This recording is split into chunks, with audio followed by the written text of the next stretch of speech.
Hello, everyone. This is Roman with Holistic Dog Training and Tasha with. Miyagi's dog training and behavior services.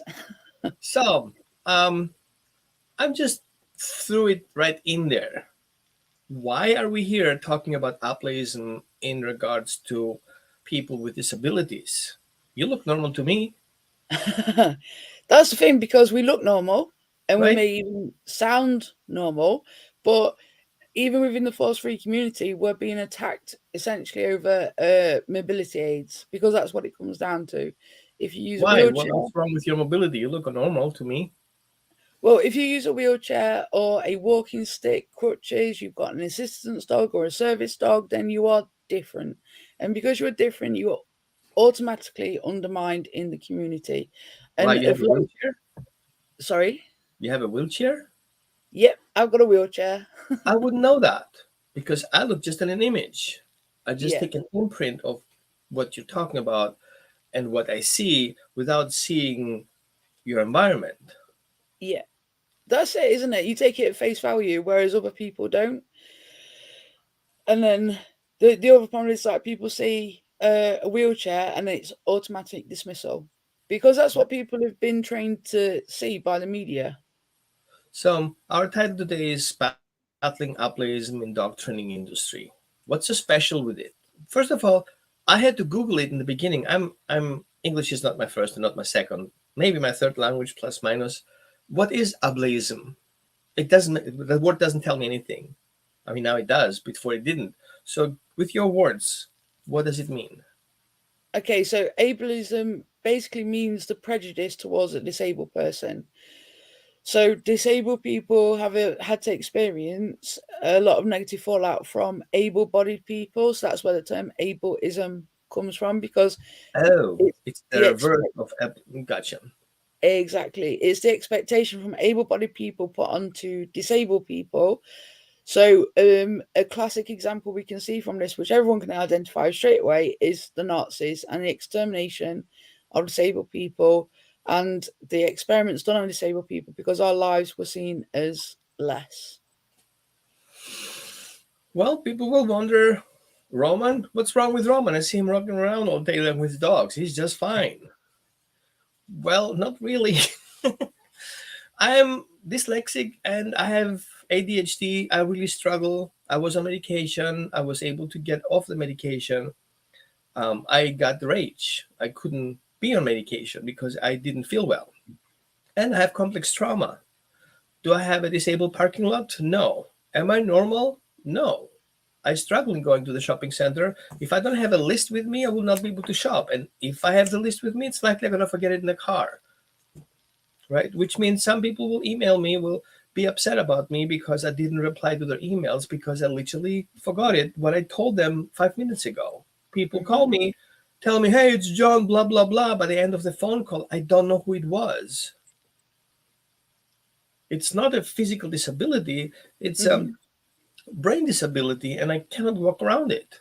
Absolutely. And I'm being attacked all the time for my grammar, Yeah. for my mistakes, and my inability to do things. Am I like, are you sick or something? Like, what are you talking about? And I'm Yeah. struggling to put it into words. Yeah. But it's not just the people that enablism is also for dogs and Yeah. people who have dogs Yeah. and people who have disabilities and elderly people. It's a whole concept that the people that think normally, these people who have needs should not have dogs in the first place. Absolutely. If you cannot walk your dog, you're abusing your dog. Really? Mhm. So what else do people Sorry, Roman, you crashed. Can you just repeat that? what have you been exposed to Okay, in so regards to autism? you're absolutely correct in invisible disabilities because I've had invisible disabilities all of my life because that's how it happens. So I was dyslexic, had autism, and I came from an abusive background with my childhood. So as soon as my biological mother found out that I was dyslexic and I had special needs, her answer was to abuse me, but I'm not going to go into that. And then it was to storm into the school, tell the school how wrong they were, and then moved me schools to a Catholic school where it was totally inaccessible, because in the Catholic diocese, dyslexia did not exist. And this isn't a long time ago. This was 2001 to 2004 that I had to attend this school. And I was prejudiced against. I wasn't allowed to be in the top sets, even though I was intelligent. I wasn't allowed to participate in certain things. I was not allowed to have any extra support. But yeah, I had to go to summer school and I had to go to school through all of the school holidays. So even though they denied the existence of dyslexia, autism, there were still children who had to attend school through the school holidays because we needed extra support. Again, because of grammar, not because we couldn't articulate the answers, because we knew the answers. We just simply couldn't put pen to paper. I also have dyscalculia. So I was put in the lowest set at the school, which meant that it was the children who didn't want to focus, didn't want to learn.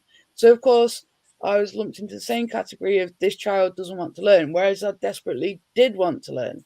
So I can do all of the equations, but I will constantly come up with the wrong answer, not because I'm being difficult, not because I am thick.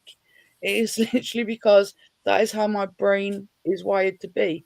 So that's the first kind of thing that I had. Then when I went to college, you had to do an entrance exam to get in. And I failed these exams because I have special needs. So instead of the college saying you don't fit the criteria, you can't come to college, they said, we need to refer you to a psychiatrist, which we will pay for because you are very clever, but you have special needs. And then that's when they began the testing. And then I had like a huge book like that, which listed all of my problems from all of these tests. And then later on in life, that's when I became physically disabled. So I was wrongly diagnosed with fibromyalgia, and that's still underway. And because you have an invisible disability, people automatically like you can't use a disabled toilet, but you have to use a disabled toilet. And again, these are people in the general public who have no understanding, no filter, and they say autistic people don't. And they're attacking people for using a disabled toilet. But what about IBS? That's a disability, irritable bowel syndrome, or the other things that we don't see. So people who have to have colostomy bags because they've had cancer, they need to use a disabled toilet. And then my disability became worse that I had to use a walking stick to begin with, and then it transitioned to a wheelchair. And in the dog training industry, especially the force free community, you expect people to be force free in their personality towards colleagues. Absolutely not true. Not true at all. I'm sorry, force-free community. You're not as force-free as you think you are, especially if it comes to people with disabilities and even people with in. I'm sorry, I'm so frustrated right now. With here you go, it just kicked in. Limitations. With limitation, but also with people who are in the no, LBGD community. Oh Here you go, yeah, yeah, right? absolutely. And it's we also have a lot of trainers who Hmm. are in this community that basically outcast from the other community because they're weird, thinking that it's our choice Hmm. what we're going through. We think like wanting to have a gender change is something that I like to do because I feel better and have more friends with it. It's totally wrong. I had a hard time in the beginning. I grew up in a Catholic school, Catholic. Um, I'm not doing it on purpose. In in a Catholic brotherhood school, like a boarding house. Now I got it. And it was very difficult to have friends. I was very sensitive to friends who were in the gay community, and there it was forbidden. It was Mm-hmm. kind of like a sin, right? So it was secret. Yeah. At the same time, I had learning disabilities. Yeah. My parents didn't know about it. My teacher didn't know about it. Nobody knew about it. But I remember it, not remembering it. Mm-hmm. I had disabilities, and I had to sit in the back row because I shouldn't disturb the guys in the front row. Mm-hmm. I had to sit with the bad guys in the back who were smoking joints and had their bags on their legs. Like, really? Yeah. Is And that automatic exclusion, isn't it? yeah, right. And plus, because I was a minority, my first language wasn't German. I was in a Catholic school, not speaking 100% German, so I was the Auslander.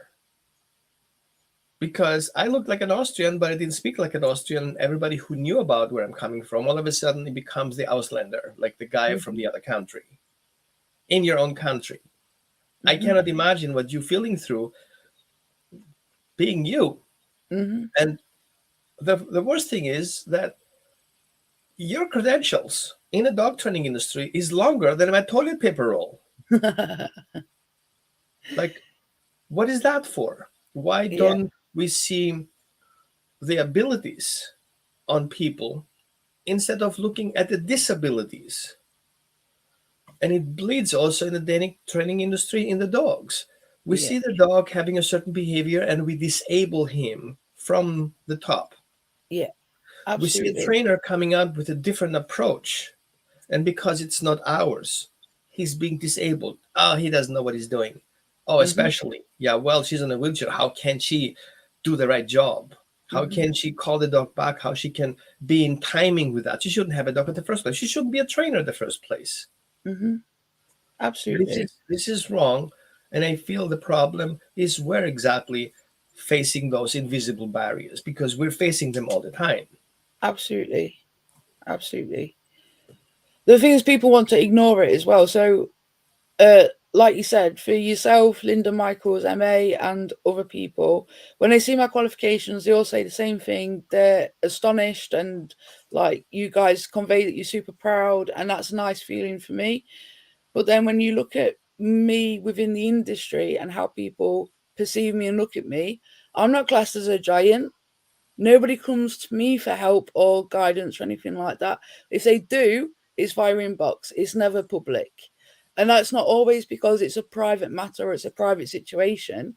It's because it's me and I'm not classed as a giant. But when you look at giants in the dog training industry, it's like who can shout the loudest? It's it's really, really hard. And like you said, with like you're disabled, you shouldn't be a trainer or a behaviorist, and you definitely shouldn't have dogs. And that has been said in the last 2 weeks. That's why you suggested doing this webinar, because I came to you crippled with fear and a lack of confidence after being in a force free group where it was explicitly said disabled people have a particular mindset apparently, and we're lazy and we shouldn't have dogs. Oh, I'm sorry, but that's your attitude and that's your lack of understanding and your lack of intelligence and your lack of compassion. But that severely hurt me at the time, even though it wasn't aimed at me, because I do not expect to see this crap in a force free community that's supposed to be a safe place. And people need to think about how it's going to make us feel when we see these kind of things. I mean, today with the shot collar ban in the UK, somebody said within the draft, and it's only a draft, it's not lawful yet. It can still be opposed whether you like it or not. They said that the military and disabled people are able to use shot collars. Nowhere did it exempt disabled people. You totally misread it. It says the military, and then it said for welfare. Nobody in the draft said welfare for disabled people, or disabled people are less, or disabled people need shot collars to work with their dogs. Mhm. Nobody said that. That's your assumption, your bias, your prejudice. And Roman's totally right. It's not just disabled people that you do it to, it's the LGBTQIA plus community as well. Trans people that are my friends getting attacked by force free professionals, they have enough on with psychiatrists and the general public.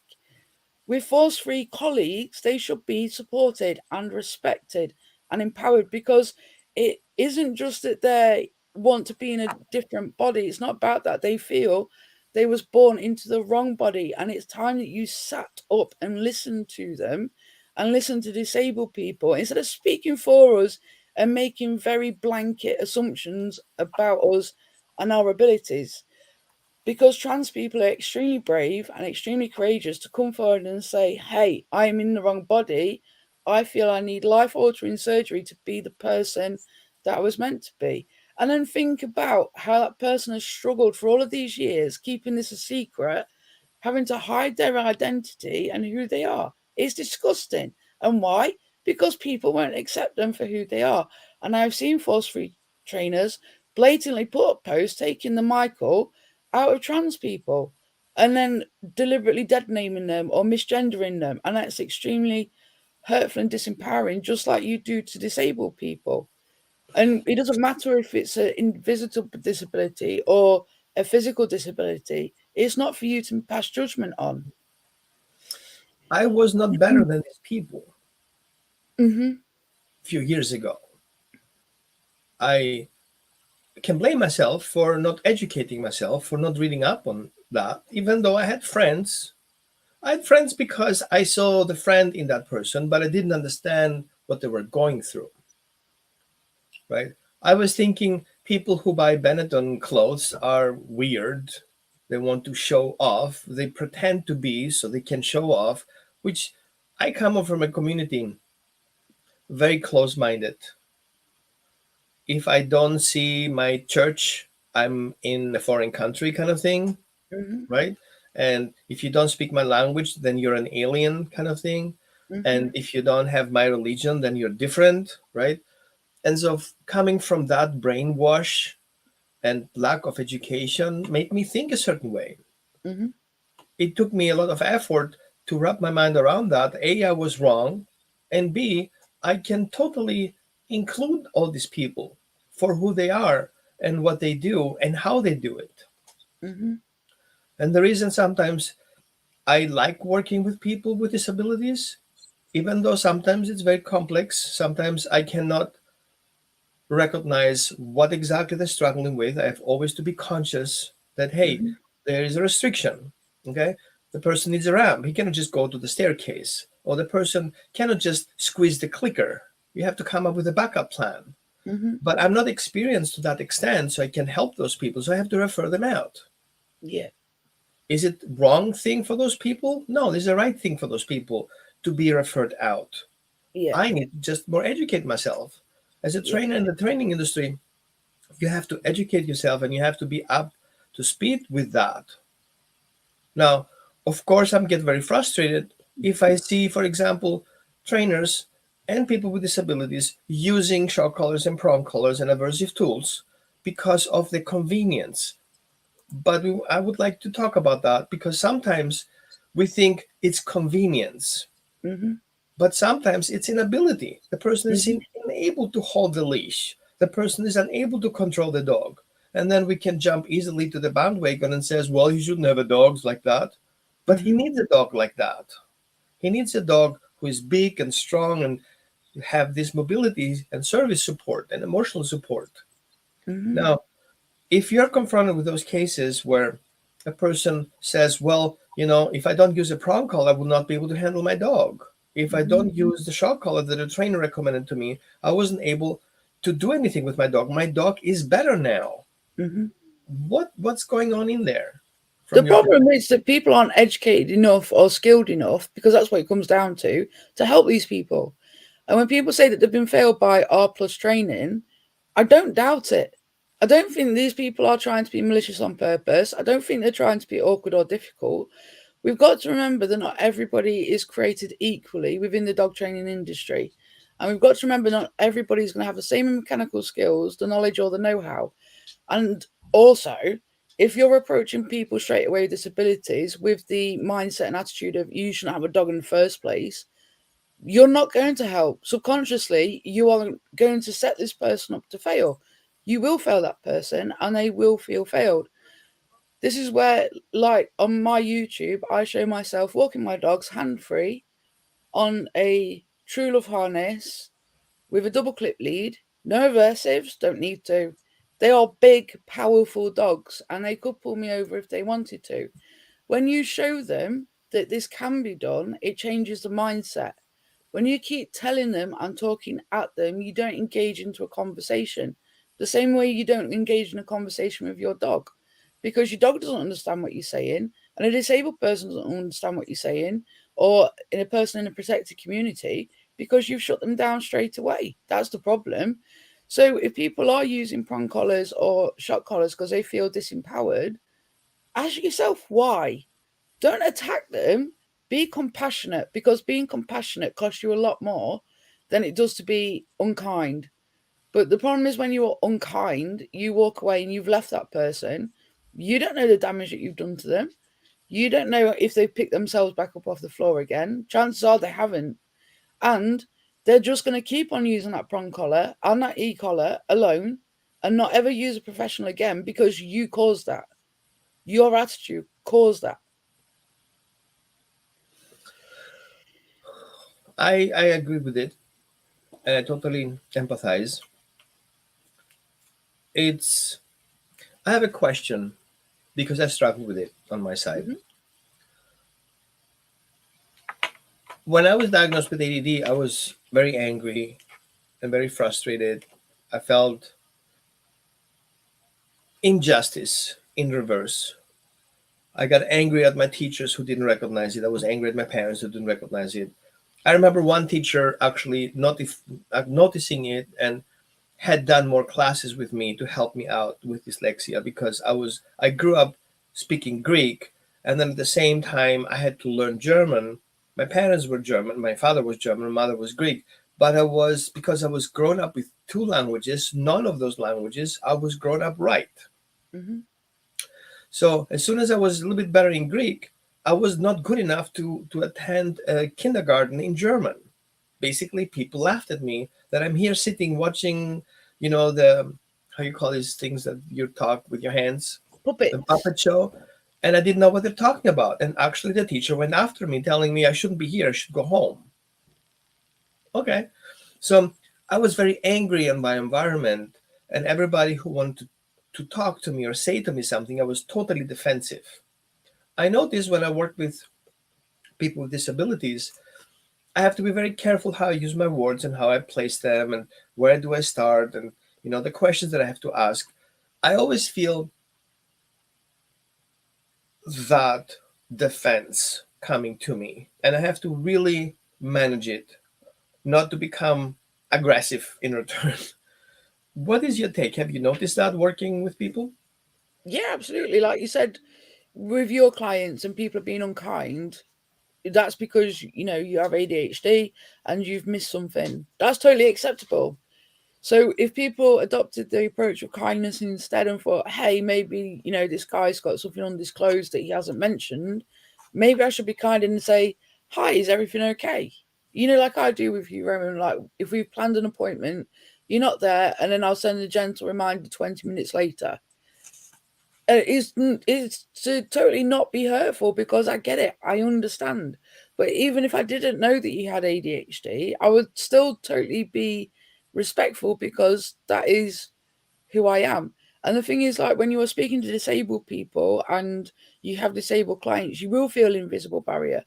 I feel it sometimes because even though I empathize with everyone and I feel empathy strongly towards people and especially towards animals, I can't put myself in that person's shoes and pretend I know what their life feels like. And the problem is when you speak to the disabled community as well, whether it's invisible or whether you can see it, there are walls up. We put up these massive walls to protect ourselves from all of the damage that we have to experience every single day. So yeah, I think it's a little bit of both, that we don't know how to approach, and also that person doesn't know how to lower their walls. Because as soon as you do, then you're going to get hurt. What do you think? First of all, thank you for explaining that, and I appreciate you being so patient with me. It's fine. Um, my thought was when we want to talk and we want to express and we want to be inclusive,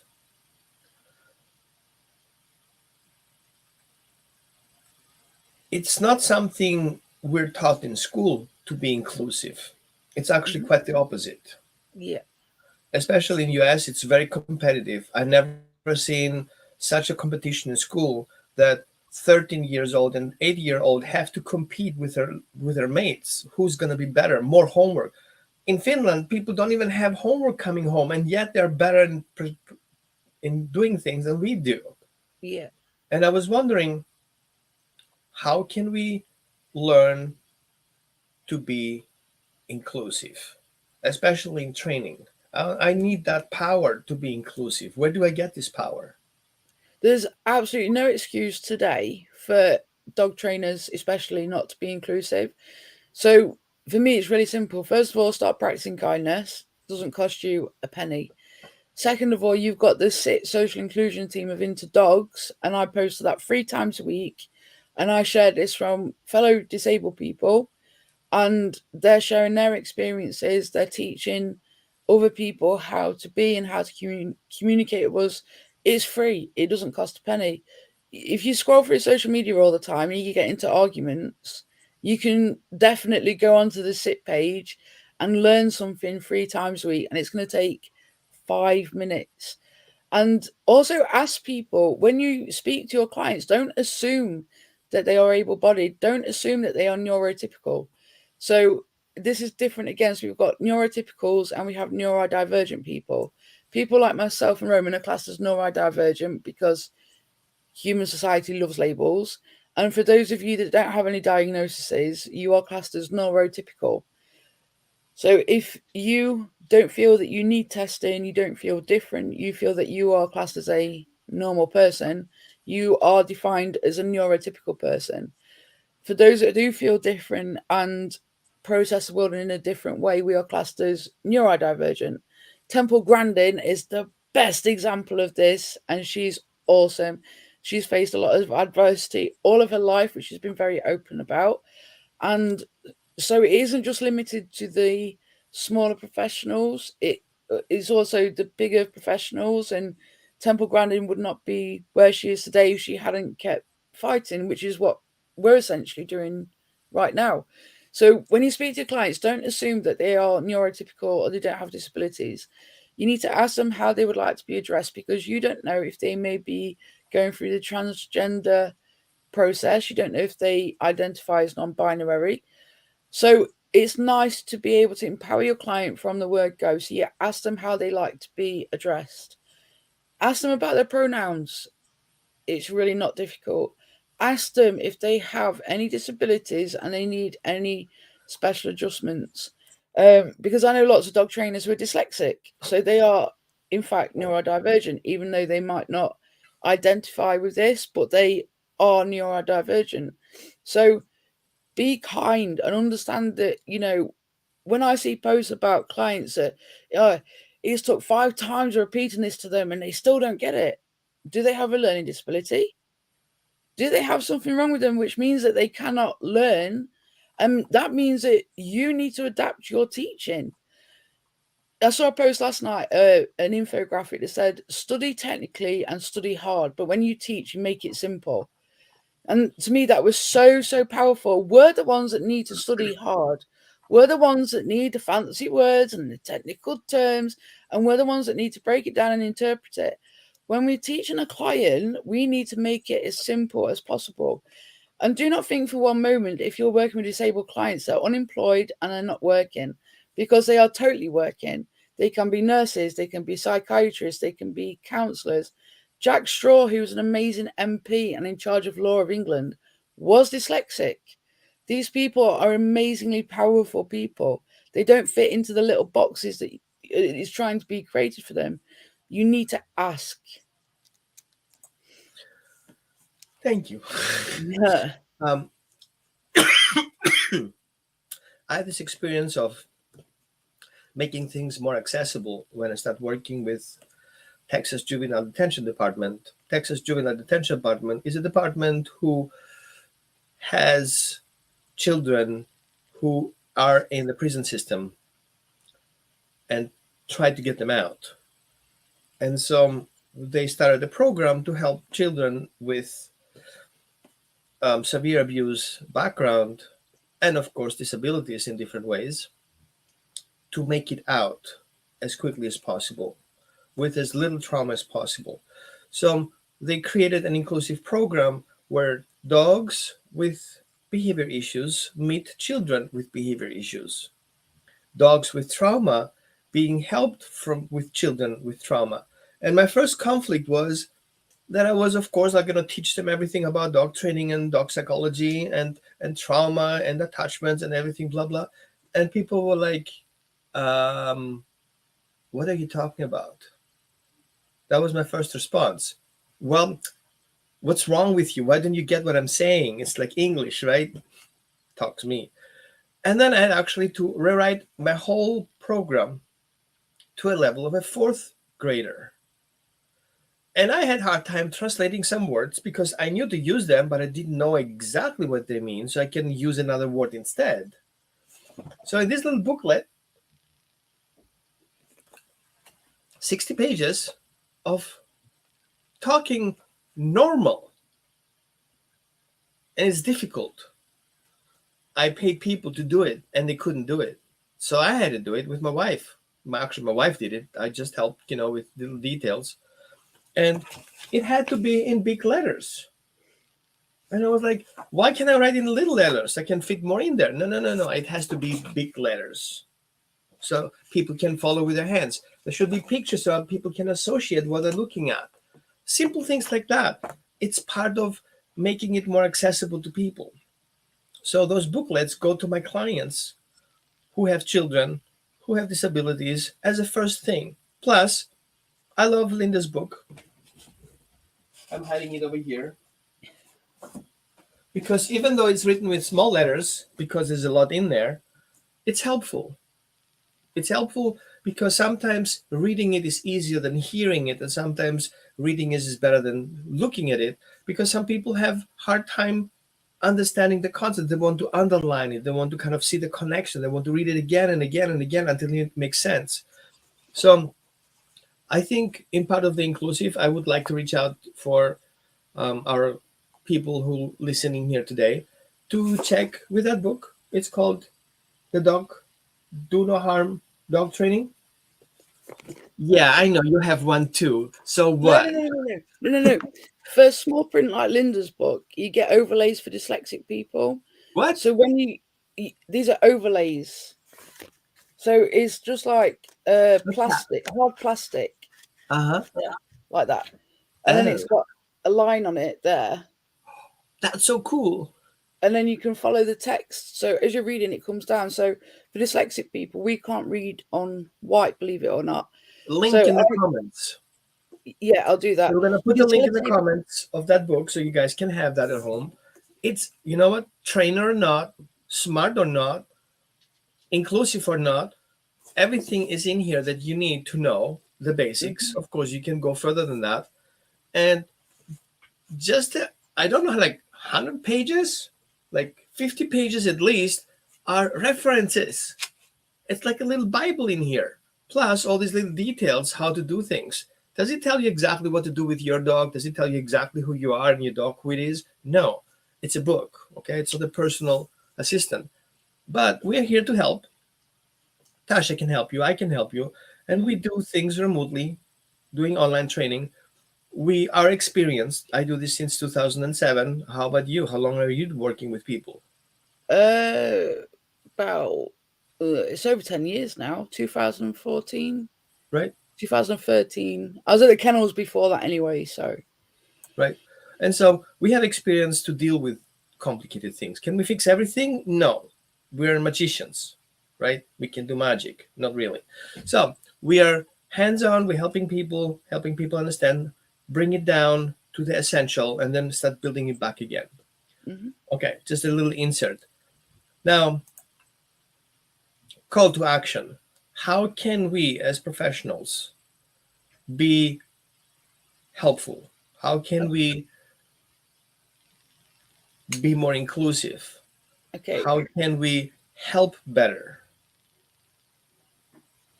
Okay, so start being kind for a start. And like I said, with the overlays, that is something that you could provide. So if you've got a centre that you work from, you can provide this for neurodivergent people, autistic people, ADHD people, people who are just on the spectrum. You can provide fidgets like this. So I always play with this when I'm speaking because I have terrible anxiety, and they're like £1 each. It's nothing really. You can even ask people to put £1 in, but like Roman said, being forgetful, exactly, and being forgetful, they might have forgotten it, and then they've shut down. They can't cope, and then they might enter into, well, the terms are a meltdown.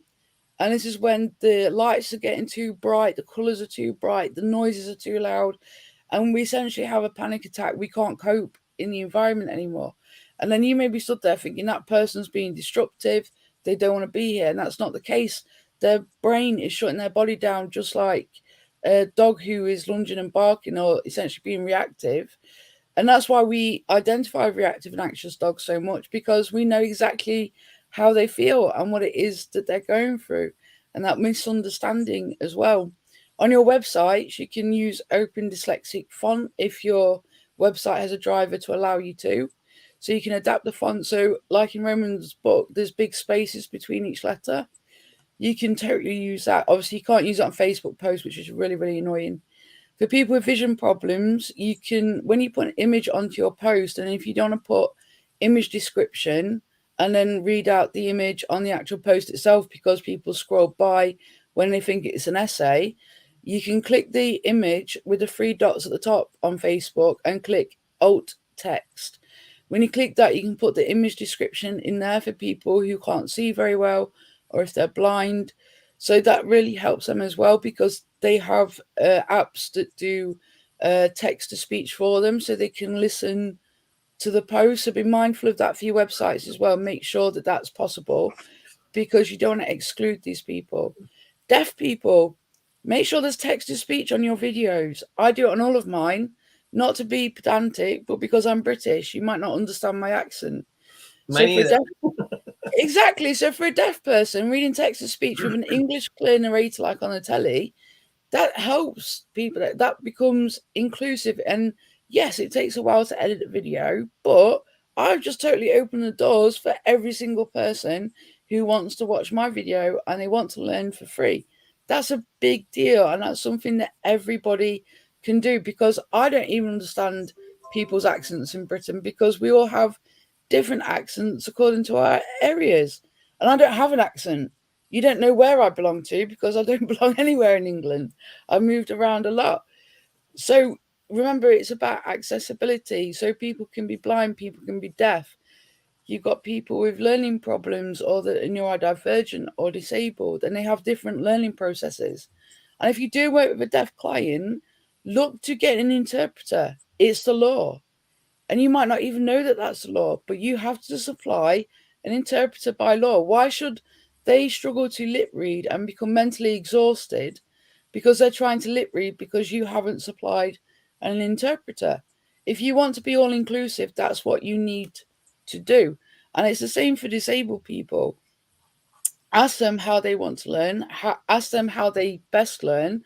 And from my point of view as well, someone who's still going through the grieving process of becoming disabled, if you're able-bodied, please stick to what you do now. Stop getting wheelchairs and then teaching people with their assistance dogs, because yeah, it's great on their face of it, but for disabled people, it's extremely harmful. I wouldn't go and hire an interpreter that is hearing.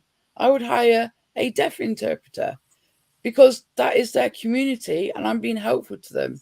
Disabled trainers and professionals should work with other disabled clients, because you don't know the chronic pain that we are in. You don't understand what it is like to fall out of a wheelchair at a curbside. You don't understand what it's like trying to walk a dog hands-free while you're pushing a wheelchair. You can get out at any point. You don't get stuck and have to ring somebody for help. You don't have to be in a place with no signal and then you're waiting for someone to pass by and hope you're a nice person that's going to help you. So this is it, refer on to the people who know what they're talking about. If you've got a blind client, refer on to somebody who gets it, like Liz Bean Lidstone, who Roman interviewed a couple of years ago. Liz is an amazing person, and she has experience with reactive dogs. She's a behaviorist. Refer on to Liz if you're in Britain and you have a blind client. Refer and work with Liz, because Liz fits the criteria. Liz can help that person much more than you can, trying to fumble about and then not help this person because you don't know what it is to be blind. You know, Liz isn't fully blind, and Liz explained the dots that she has on the computer to make eye contact.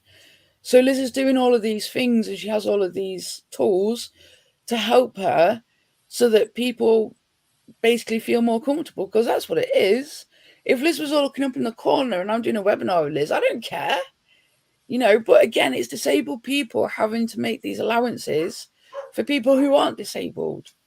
So you need to start practicing kindness. And if you don't like it when a disabled person calls you out on saying things like the disabled people, if you haven't made it clear you're not saying all disabled people, then I'm going to call you out on it, because I am tired of seeing it. And we have to fight every single day as well. So bear in mind that disabled people are going to be more exhausted than normal, and that inhibits learning, because if we're exhausted, we can't be learning like you can, because we don't have that privilege.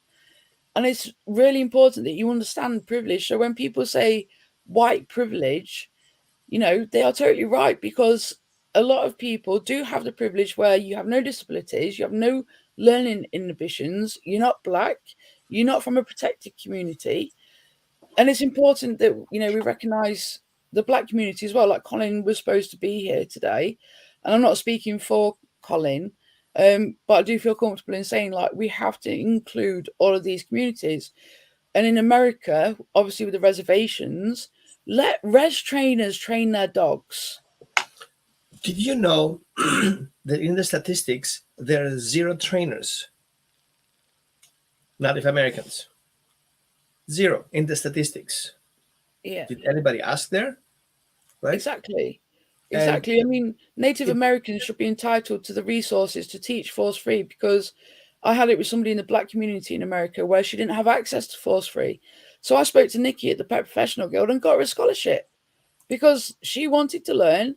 She wanted to learn force free, didn't have access to free resources on my YouTube. So I said, I know who will give you a scholarship. Why aren't we doing that with Native American people? Why are we taking work from them? So if people are in protected communities, then we should be making sure they have access to the resources to be able to do this and to be able to train. I mean, yourself, Roman, like the places you've been and what you shared yesterday about being an illegal immigrant, you didn't have the access to the free resources, which is why you went down the balanced training route to begin with. If someone had said, hey, Roman, do you want some access to some free resources to be totally force free? I bet you would have jumped on the opportunity. Exactly. Exactly. So when we're judging people and they may be using prongs and shocks, as much as we hate it, just remember they may be somebody like Roman, where they don't have access to these resources to learn I didn't. force I free. was totally convinced that what I was doing was right because I Mm-hmm. didn't know the alternative. And I understand people get frustrated who have worked with positive reinforcement trainers. And I want to clarify something. Just because I use treats, I'm not a positive reinforcement trainer. I'm a treat user. Just because I have experience with cars for so many years doesn't mean I'm a mechanic. Just because I lived all my time with my mother doesn't make me a woman, right? And even though some people say, well, I was breeding dogs my whole life, you're not a nutritionist, you're not a veterinarian, you're not a behaviorist, you're not a trainer, you're just a breeder. Mm-hmm. You're a good breeder or less good breeder, but at least that's what you are. We have to become aware of our limitations in what we know. And there is a term about, and I missed that term right now, where people think they know until they understand that it didn't know. And then once they understand they didn't know, then they know nothing. And Mm-hmm. then they start learning again. And And I treats think, can be, sorry, treats can be misused all of the time. And we see this all of the time where mechanics aren't correct. The treat delivery isn't correct. using treats aren't right, or they're withholding treats, and then the Premack principle and Skinner, which really gets under my skin. And people are like, no, Skinner's fine. No, Skinner's not fine. If you're force free or positive reinforcement trainer, these things aren't okay, because this is damaging the relationship with the dog. And so far, the only people that get it is Roman and Colin Spence, who I've spoken to. Well, we are in the process of it. One thing I want to say closing, and of course, people can ask questions. So if you want to ask a question, you grant StreamYard, because that's where we broadcasting, to access your name, so we can see who it is. Even though you don't do that, and you just, if you have any questions, now it's a good time to do that. We have a little bit more time to answer a couple of questions. Um, Being just a Facebook user, for example, like this one, makes you anonymous for now in the show, but I can see who it is in my Facebook group or in Tasha's Facebook group. So you're always welcome to reach out. There is no problem. Don't feel guilty. Don't feel shame. It's totally okay, right? We were down that road, at least I was down that road, to thinking that handicapped people shouldn't have dogs they cannot care for, right? That's okay. I was the one who used aversive tools. I thought it was okay until I figured out it wasn't okay. Actually, I tried to prove myself right and start searching for studies, and then I didn't find any studies that confirmed my suspicions that I was right, and so I ended up being wrong, right? And I want also to point out, it's kind of like my personal problem, where people say we have to be inclusive for those who use aversive tools, that we have to create a bridge for them. I feel if you want to be inclusive and if you want to be force free, you have to let go of your side and jump over, not walking back and forth wherever it's convenient. So either you let it go or you keep it. You have to make up your mind. Mhm. I couldn't be going over the bridge. It's not helping you as a professional. It doesn't help anyone for you to make those back and forth choices, because you can. Once you're over that bridge, you have to burn it or you jump over it. Yes, sometimes you're going to fall short and get wet, so what? Right? And even if you are in the community of disabled people or with disabilities or whatever you want to be, the moment you want to make that decision, you can do it. And I thought it's not always possible until in the Olympic Games in Greece, was I was part there um, as a volunteer. I saw a person who didn't have any hands. He had only one leg, and he was shooting arrows better than I did. If he can do it, I supposed to have no problem doing anything. If Tasha can graduate and have a list of credentials, I ask her to shorten up her credentials so it can fit in the screen, then everybody can do it. All we need is to give those people a chance. And we have to give them the availability of those tools for them to have the same chance that everybody else has. Because us, putting myself on the other side, being privileged to have two hands, two legs, and not having any visible disabilities, doesn't make it okay to complain about the others who don't. Yeah, absolutely. Right? And so Absolutely. I'm inviting, and Tasha already did, if you are a person in a minority, and if you're a person with disabilities, reach out and talk to us. Mhm. Do I have money coming out of my wallets? No, I don't. But if you need support, I'll give it to you if I can. And if I don't can, I'm gonna find you somebody who can. All you need That's to a good do point. is wanting to do it. And Yeah. even if you think you may be not able to do it, don't worry about it. There might be something out there that can help you do it. You just have to reach out. Yeah, you totally just hit the nail on the head there with, like, if you can't help, then you'll refer out, because that's really important. because so many people have failed because we don't refer out. And that's really important to note, because like with the do no harm, I refer on to you guys, not because I can't train her and I can't do consults. I'm too busy. I'm too busy. So instead of making people wait, it's like I refer out to all you guys and distribute it to you guys. And that should be a normal way to be. And if you can't help somebody, refer them on to somebody else.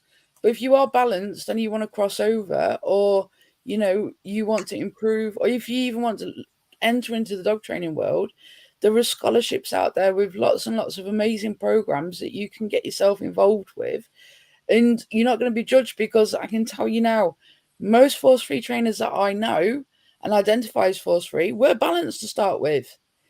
They were all balanced to start with, and most of them are quite transparent about this as well.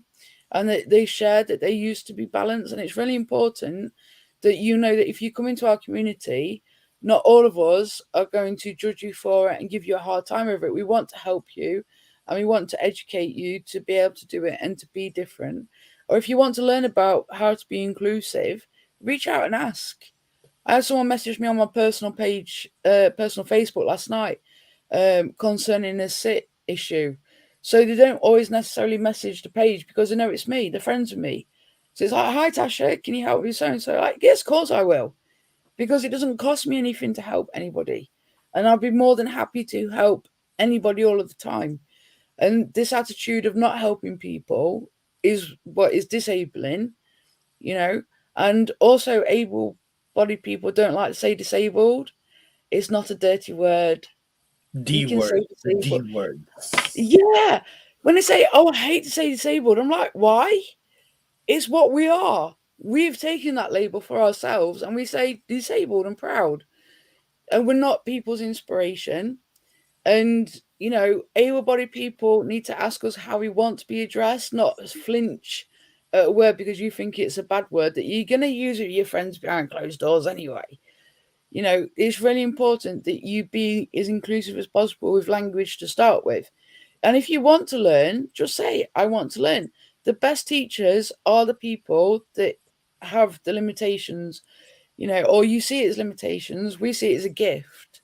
So, like for myself, my dogs had to learn from working with me being able bodied, to then working with me with a walking stick, to then working with me with a wheelchair, and then still having to work with able bodied people. So, you've got Jamie, you've got my colleague Natalie, so she's down at the moment, and my dogs can adapt between working with me in a wheelchair and working with an able bodied person.